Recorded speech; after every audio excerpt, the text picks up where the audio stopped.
ರಾಜ್ಯದಲ್ಲಿ ವರುಣನ ಆರ್ಭಟ ಮುಂದುವರೆದಿದೆ. ಹೀಗಾಗಿ ಇಂದು 3 ಜಿಲ್ಲೆಗಳಲ್ಲಿ ಶಾಲಾ ಕಾಲೇಜುಗಳಿಗೆ ರಜೆ ಘೋಷಣೆ ಮಾಡಲಾಗಿದೆ. ಮಳೆಯ ಅಬ್ಬರ ಹಿನ್ನೆಲೆಯಲ್ಲಿ ಹೈ ಅಲರ್ಟ್ ಘೋಷಿಸಲಾಗಿದೆ. ಉಡುಪಿ, ಶಿವಮೊಗ್ಗ, ಉತ್ತರ ಕನ್ನಡ ಜಿಲ್ಲೆಗಳಲ್ಲಿ ರಜೆಯನ್ನ ನೀಡಲಾಗಿದೆ. ರಾಜ್ಯದಲ್ಲಿ ವರುಣನ ಆರ್ಭಟ ಮುಂದುವರೆದಿದೆ. ಹೀಗಾಗಿ ಇಂದು 3 ಜಿಲ್ಲೆಗಳಲ್ಲಿ ಶಾಲಾ ಕಾಲೇಜುಗಳಿಗೆ ರಜೆಯನ್ನ ಘೋಷಣೆ ಮಾಡಲಾಗಿದೆ. ಮಳೆಯ ಅಬ್ಬರದ ಹಿನ್ನೆಲೆಯಲ್ಲಿ ಹೈ ಅಲರ್ಟ್ ಘೋಷಿಸಲಾಗಿದೆ. ಉಡುಪಿ, ಶಿವಮೊಗ್ಗ ಹಾಗೂ ಉತ್ತರ ಕನ್ನಡ ಜಿಲ್ಲೆಗಳಲ್ಲಿ ರಜೆಯನ್ನು ನೀಡಿ ಆಯಾ ಜಿಲ್ಲೆಯ ಜಿಲ್ಲಾಧಿಕಾರಿಗಳು ಘೋಷಣೆಯನ್ನ ಮಾಡಿದ್ದಾರೆ. ಮಳೆಯ ಆರ್ಭಟ ಮುಂದುವರಿತಾ ಇದೆ. ಮಳೆಯ ಆರ್ಭಟ ಇದು. ಹೀಗಾಗಿ 3 ಜಿಲ್ಲೆಗಳಲ್ಲಿ ಶಾಲಾ ಕಾಲೇಜುಗಳಿಗೆ ರಜೆಯನ್ನ ನೀಡಲಾಗಿದೆ. ಮಕ್ಕಳ ಹಿತದೃಷ್ಟಿಯಿಂದ ಮುನ್ನೆಚ್ಚರಿಕಾ ಕ್ರಮವಾಗಿ ರಜೆಯನ್ನ ಘೋಷಣೆ ಮಾಡಲಾಗಿದೆ. ಮಳೆಯ ಅಬ್ಬರ ಹಿನ್ನೆಲೆಯಲ್ಲಿ ಹೈ ಅಲರ್ಟ್ ಘೋಷಿಸಲಾಗಿದೆ. ಉಡುಪಿ, ಶಿವಮೊಗ್ಗ ಹಾಗೂ ಉತ್ತರ ಕನ್ನಡ ಜಿಲ್ಲೆಗಳಲ್ಲಿ ಹೈ ಅಲರ್ಟ್ ಘೋಷಣೆಯಾಗಿದೆ.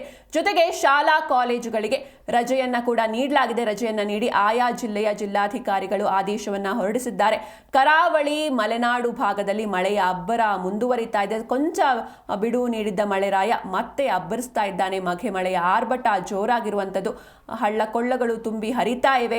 ನದಿಗಳು ಅಪಾಯದ ಮಟ್ಟವನ್ನು ಮೀರಿ ಹರಿತಾ ಇರುವಂಥದ್ದು. ಹೀಗಾಗಿ ಮುನ್ನೆಚ್ಚರಿಕಾ ಕ್ರಮವಾಗಿ ಶಾಲಾ ಕಾಲೇಜುಗಳಿಗೆ ರಜೆಯನ್ನ ಘೋಷಣೆ ಮಾಡಲಾಗಿದೆ. ಉಡುಪಿ, ಶಿವಮೊಗ್ಗ ಹಾಗೂ ಉತ್ತರ ಕನ್ನಡ ಈ 3 ಜಿಲ್ಲೆಗಳ ಶಾಲಾ ಕಾಲೇಜುಗಳಿಗೆ ರಜೆಯನ್ನು ನೀಡಲಾಗಿದೆ. ಯಾಕಂದ್ರೆ ಮಲೆನಾಡು ಹಾಗೂ ಕರಾವಳಿ ಭಾಗದಲ್ಲಿ ಸಾಕಷ್ಟು ಜನ ಹಳ್ಳಿಯಿಂದ ಕೂಡ ಶಾಲೆಗಳಿಗೆ ಬರೋರಿರ್ತಾರೆ. ನದಿಗಳು, ಹಳ್ಳ ಕೊಳ್ಳಗಳನ್ನು ದಾಟಿ ಶಾಲೆಗೆ ಬರೋರು ಸಾಕಷ್ಟು ಮಂದಿ ಇರ್ತಾರೆ. ಈ ಹಿನ್ನೆಲೆಯಲ್ಲಿ ಮಕ್ಕಳ ಹಿತದೃಷ್ಟಿಯಿಂದ ಈ 3 ಜಿಲ್ಲೆಯ ಶಾಲಾ ಕಾಲೇಜುಗಳಿಗೆ ರಜೆಯನ್ನ ಘೋಷಣೆ ಮಾಡಲಾಗಿದೆ. ಜೊತೆಗೆ ಕೊಂಚ ಬಿಡುವು ನೀಡಿದ್ದ ಮಳೆರಾಯ ಮತ್ತೆ ಅಬ್ಬರಿಸೋಕೆ ಶುರು ಮಾಡಿರುವಂಥದ್ದು. ಕೇವಲ ಮಳೆ ಮಾತ್ರ ಅಲ್ಲ, ಗಾಳಿಯ ಆರ್ಭಟ ಕೂಡ ಜೋರಾಗಿದೆ. ಉಡುಪಿ, ಶಿವಮೊಗ್ಗ ಹಾಗೂ ಉತ್ತರ ಕನ್ನಡ ಜಿಲ್ಲೆಗಳಲ್ಲಿ ಹೈ ಅಲರ್ಟ್ ಘೋಷಿಸಲಾಗಿದೆ. ಇನ್ನು ಬೆಂಗಳೂರಿನಲ್ಲೂ ಕೂಡ ಸ್ವಲ್ಪ ಮಟ್ಟಿಗೆ ನಿನ್ನೆ ಕೂಡ ಮಳೆ ಆಗಿತ್ತು. ಜೊತೆಗೆ ಈ 3 ಜಿಲ್ಲೆಗಳು ಪ್ರಮುಖವಾಗಿ ಉಡುಪಿ, ಶಿವಮೊಗ್ಗ ಹಾಗೂ ಉತ್ತರ ಕನ್ನಡ ಅಂದರೆ ಕರಾವಳಿ ಹಾಗೂ ಮಲೆನಾಡು ಭಾಗದಲ್ಲಿ ವರುಣನ ಆರ್ಭಟ ಜೋರಾಗಿ ನಡೀತಾ ಇದೆ. ಹೀಗಾಗಿ 3 ಜಿಲ್ಲೆಗಳಲ್ಲಿ ಶಾಲಾ ಕಾಲೇಜುಗಳಿಗೆ ರಜೆಯನ್ನು ಘೋಷಣೆ ಮಾಡಲಾಗಿದೆ.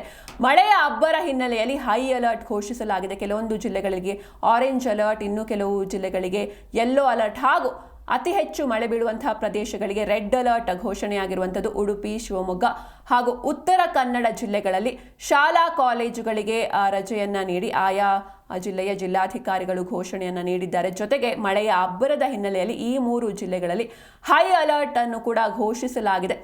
ಮಕ್ಕಳ ಹಿತದೃಷ್ಟಿಯಿಂದ ಈ ರೀತಿ ಮುನ್ನೆಚ್ಚರಿಕಾ ಕ್ರಮವನ್ನು ಕೈಗೊಳ್ಳಲಾಗಿದೆ. ರಾಜ್ಯದಲ್ಲಿ ವರುಣನ ಅಬ್ಬರ ಮುಂದುವರಿತಾ ಇರುವಂಥದ್ದು.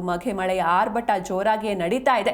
ಹೀಗಾಗಿ ರಾಜ್ಯಾದ್ಯಂತ ಮಳೆ ಮತ್ತೆ ಕೊಂಚ ಬಿಡುವು ನೀಡಿತು. ಆದರೆ ಮತ್ತೆ ಈಗ ವರುಣ ಅಬ್ಬರಿಸ್ತಾ ಇದ್ದಾನೆ. ಬೆಂಗಳೂರಿನಲ್ಲೂ ಕೂಡ ಸಾಧಾರಣವಾಗಿ ಮಳೆ ಆಗ್ತಾ ಇದೆ. ಇನ್ನು ಮಳೆಯ ಅಬ್ಬರದ ಹಿನ್ನೆಲೆ ಉಡುಪಿ, ಶಿವಮೊಗ್ಗ, ಉತ್ತರ ಕನ್ನಡ ಜಿಲ್ಲೆಗಳಲ್ಲಿ ರಜೆಯನ್ನು ನೀಡಲಾಗಿದೆ.